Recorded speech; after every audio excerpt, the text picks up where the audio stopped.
নমস্কার বন্ধুরা, রূপালিস বিউটিফুল গার্ডেনে অনেক দিন পর। তো চলো আজকে তোমাদের কাছে আমার অলকানন্দা গাছটা শেয়ার করি। এটা ছোট ভ্যারাইটির। এই যে দেখো ছোট ছোট ফুলগুলো হলুদ কালারের। তো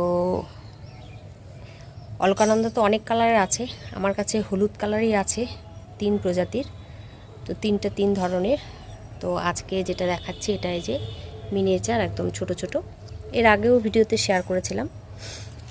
তো গাছটা বেশ কিছুদিন যাবৎ ফুল 2-1টা করে দিচ্ছে, তবে আজকে দেখলাম একদম পুরো গাছটা কুড়িতে ভরে গেছে, প্রচুর কুড়ি এসছে। আর এবছর আমার গাছটা প্রুনিং করা হয়নি, গত বছর প্রুনিং করেছিলাম।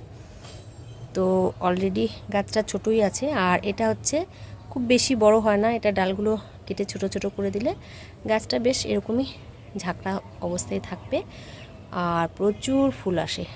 তো কতটা ফুল এসছে দেখতেই পাচ্ছ, ফুলগুলো ফুটেছে, আবার কুড়ি আছে প্রচুর। এই যে দেখো প্রত্যেকটা ডালে প্রচুর কুড়ি এসছে। এখন এই বর্ষার সময় কিন্তু এই গাছে প্রচুর ভরে ভরে ফুল আসে। গাছটা ওয়েলডেনযুক্ত মাটিতে বসিয়েছি, সর্ষের খোল ভেজা জল দিয়েছি, এতটুকুই শুধু পরিচর্যা। আর প্রতি বছর যদি ডালগুলো একটু প্রুনিং করে দেওয়া যায় তাহলেই গাছটা বেশ এরকম ঝোপালো হয়। তোমরা দেখতেই পাচ্ছ আমার গাছটা কিন্তু যথেষ্ট ঝোপালো। এবছর আমি ফুলগুলো ফোটা হয়ে গেলে গাছটাকে প্রুনিং করে দেব। তো ওয়েলডেনযুক্ত মাটিতে বসালেই হয়, আর ডাল থেকে কিন্তু খুব সহজেই কাটিং তৈরি হয়ে যায়। তো এই যে ডালগুলো দেখছো, এই যে ডালগুলো, এই দেখো এই যে ডালগুলো, এই ডালগুলো কেটে মাটিতে বসালেই, বালিতে বসালেই খুব সহজে চারা তৈরি করা যায়। তো আমি অলরেডি চারা তৈরি করেছি বেশ কয়েকটা। তো এই হচ্ছে আমার এবছরের এই ভ্যারাইটির অলকানন্দা গাছে ফুল এসছে, তোমাদের কাছেও শেয়ার করলাম।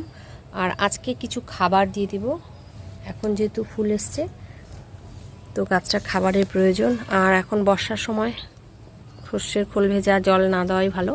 তো সেই জন্য আমি আজকে একটু গুঁড়ো সর্ষের খোল দিয়ে দিব, একদম 4-5টা প্রথমে খুঁড়ে নেব। খুঁড়ে নিয়ে এই যে এই পরিমাণ সর্ষের খোল, শুকনো সর্ষের খোল উপরে ছড়িয়ে দেব। তো এইভাবেই গাছটা আমি পরিচর্যা করি, খুব একটা পরিচর্যা আমি করি না।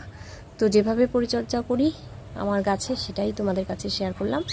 ভিডিওটা ভালো লাগলে লাইক করে দিও, আমার চ্যানেলটাকে সাবস্ক্রাইব করে দিও। দেখা হবে নতুন আরেকটা ভিডিওতে।